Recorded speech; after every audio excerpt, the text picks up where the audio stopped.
जो हमारे साथ में जो एक्सपीरियंस, जो टफेस्ट एक्सपीरियंस आज के टाइम में जो हो रहा है, ये करंट यूथ का, जिसको हम जेनजीज भी कहते हैं, तो ये जो सोसाइटी का जो स्ट्रक्चर है, एल्डरली, गरीब, मोहब्बत, एहसान जी, ये जो एक स्ट्रक्चर जो हम पहले से फॉलो करते आ रहे हैं, जो एक अपर जनरेशन का एक रहा है कि पेरेंट्स उनको डांटे भी है, मारे भी है, और उनको सजा भी दी है, और उनको समझाया भी, सिखाया भी, गलतियों पे उनको टोका भी है, और एक जनरेशन उस तरीके से चलती आ रही है। लेकिन आजकल के यूथ जो है वो एल्डरली को एल्डरली यानी बड़ों को बड़ा मानने से उनकी इज्जत करना, या तो उनको ओबे करना, या फिर पड़ोसियों को वैल्यू देना, या फिर ऐसी चीज़ें जिससे दूसरों को तकलीफ होती है उससे बचना, मतलब ये एकदम उनको मानना ही नहीं है, एकदम बगावत जैसी माहौल हो गया है। और इसको वो लोग राइट्स के बेसिस पे और इक्वालिटी के नाम पर, राइट्स के नाम पर जो है ना उसको सारा वैनिश करने को ट्राई कर रहे। तो ये पेरेंट्स भी परेशान है कि हमने उधर से मार खाए, लेकिन अभी बच्चों से मार खाना पड़ रहा है। बीच वाला जनरेशन को काफी तकलीफ हो रही है।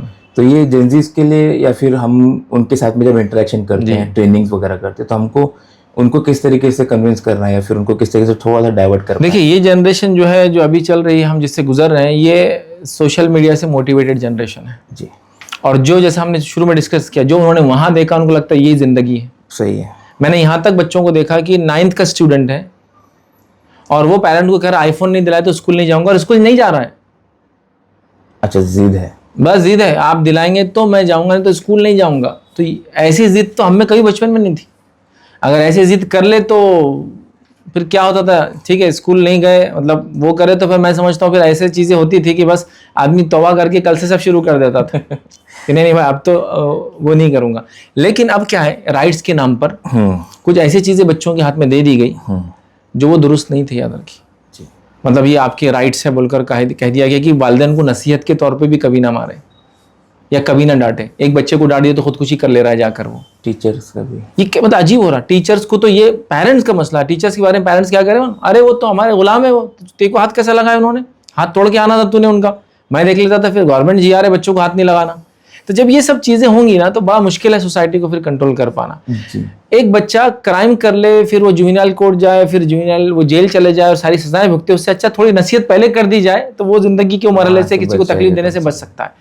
तो लिहाजा मैं गुजारिश ही पेरेंट्स से करूंगा कि इन बच्चों को बहुत प्यारे अंदाज से अब नसीहत कीजिए, चूंकि जमाना बहुत अजीब हो गया है। आपने जो मिसाल दी ना कि भाई हमने अपने बड़ों से मार खाई, अब हमारे बच्चे हमको मारे, भाई हम कहाँ गए फिर हमारे को तो ऐसा कुछ आगे चलना चाहिए था तो उल्टा हो रहा, हमको मिला ही नहीं। हाँ, तो ये बड़ा मसला है। किसी ने एक बड़ा अच्छा एक जोकिंगली कहा था, खासतौर से वो लड़कियां जो प्रैक्टिकली फील्ड में आजकल आ नहीं पा रही है, समाज को समझ नहीं पा रही है, तो उन्होंने कहा कि अब हम जब बहू देखने जाते हैं तो उससे ये नहीं पूछते हैं, मतलब लड़की देखने जाते हैं कि तुझे खाना बनाना आता है या नहीं आता है, हम मुझे उससे ये पूछते हैं कि हम जो बनाएंगे तुम खा सकते हैं क्या वो मतलब हम आपसे एक्सपेक्टेशन नहीं करें, बट हमारे घर में जो बनता है रेगुलर, क्या तुम खाओगे बेटा वो, तो वो हो गया। तो आपने जो कहा ना, हमको नसीहत के लिए कुछ किया गया, लेकिन अब बच्चों को हम नसीहत भी नहीं करते।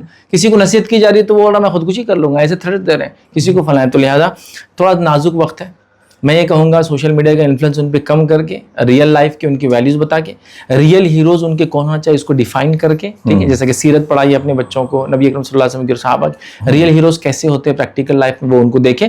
और उसके बाद इंशाल्लाह जब उनके आइडियल्स चेंज होंगे ना, तरबियत, फिर वो चीज़ों को समझने लगेंगे। जब तक ये नहीं होगा तो सजा से वगैरह से काम बनने वाला है नहीं, बल्कि अभी जितने बागी उससे ज़्यादा लोग बागी हो जाएंगे। और वेस्टर्न कल्चर में, फर्स्ट वर्ल्ड कंट्रीज में मैं देख चुका हूँ, 16 साल का बच्चा होते पेरेंट्स बोलते या तो हमको रहने का किराया दे घर में, नहीं तो निकल जा। 16 ईयर्स में बच्चा निकल जाता है घर से, या तो कमाना है, किराया अपने माँ बाप को देना पड़ता है उसको, क्योंकि उनको मालूम बाद में वही करने वाला जो ट्रेंड चल रहा है पूरे समाज में। तो वो बोलते हैं अभी से उसको उतना खींच दो जितना उसको कर सकते हैं, या तो अलग निकल जाता है। तो एक अजीब जिंदगी हो जाती है। फिर माँ बाप बच्चों के साथ वो ट्रीटमेंट करते हैं जैसे जानवर बच्चों के साथ करते हैं, थोड़े दिन हो गए, पैदा हो गए, छोड़ देते हैं, फिर अब तुम अपनी जिंदगी जियो, हम अपनी जिएंगे। तो ये क्यों हो रहा है? वो जो प्रैक्टिकली उनके सामने चीजें आ रही है कि बूढ़े होने के बाद तो ये मुझे बूढ़ा घर में छोड़ने वाला था, अभी से मैं इसको भी निकाल दूं, इसी को निकाल। तो बहरहाल एक जिद वाला मामला होगा। तो हमें जिद नहीं करते हुए बेसिकली एक तरबियत के साथ, मोहब्बत के साथ रहने की जरूरत है। और सबसे मेन चीज है मॉरल वैल्यूज को उनके अंदर जगाइए, जिसके लिए एम्पैथी, सिंपैथी से थोड़ा अलग लफ्ज है। सिंपैथी का माना है कोई गिर गया तो आप बोलते गिर गया हो, सिंपैथी। एम्पैथी क्या, अगर उसकी जगह मैं होता तो क्या होता, वो अगर थॉट लाएंगे कि पड़ोसी की जगह वो मुझे मेरे साथ करता तो क्या होता, तो मैं समझता हूँ इंशाल्लाह थोड़ा माहौल बदलेगा। फर्क पड़ेगा।